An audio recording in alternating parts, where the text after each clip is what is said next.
Bonjour, aujourd'hui je vous propose la posture Adho Mukha Svanasana qui est le chien tête en bas qu'on va faire avec la chaise. Pourquoi j'utilise la chaise? Donc c'est pour apprendre à manier, à maîtriser le mouvement, la fameuse rotation de l'humérus qui vient permettre aux omoplates de se distancer pour permettre au dos, au haut du dos, de bien se solidifier. Donc, on veut maîtriser ça avant d'aller au sol.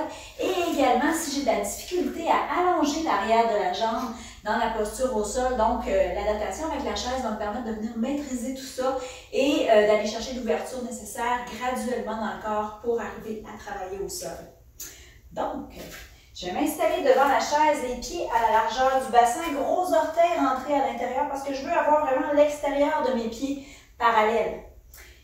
Index parallèle, main à la largeur des épaules. Je vais venir déposer les mains sous les épaules sur la chaise. Et tout de suite, je vais faire une bonne pression du pouce et de l'index dans le sol pour ancrer, dans la chaise, pour venir ancrer mes mains.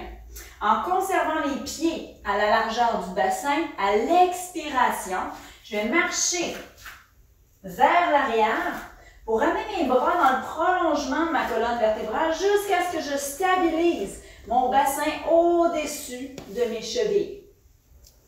Pour concentrer le poids dans le pouce et dans l'index, je vais soulever les 3 derniers doigts et à l'expiration, je vais serrer les coudes un vers l'autre et tourner les aisselles vers le sol. Donc, c'est la fameuse rotation externe de l'humérus et vous allez sentir les omoplates se distancer l'une de l'autre. En conservant les bras longs et engagés, je vais, à partir de l'arrière de mon bassin, je vais pousser là pour vraiment écraser les talons dans le sol. Et pour m'aider à bien sentir les 4 points d'appui de mes pieds dans le sol, je vais soulever les orteils. Et là, vous allez bien sentir la base du gros orteil, base petit orteil, intérieur, extérieur talon s'écraser dans le sol. À chacune de vos inspirations, continuez de pousser dans vos bras comme si vous vouliez éloigner la chaise loin de vous. Et à chacune de vos expirations, serrez davantage les coudes et tournez les aisselles vers le sol.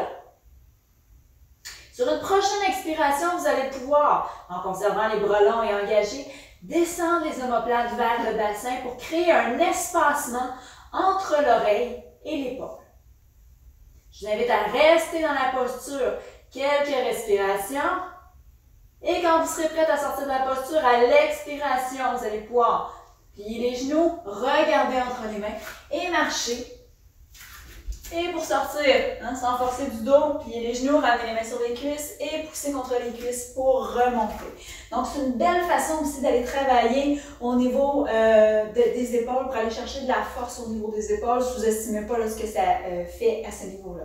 Donc, j'espère que vous avez aimé. Merci d'avoir été là. Bonne pratique!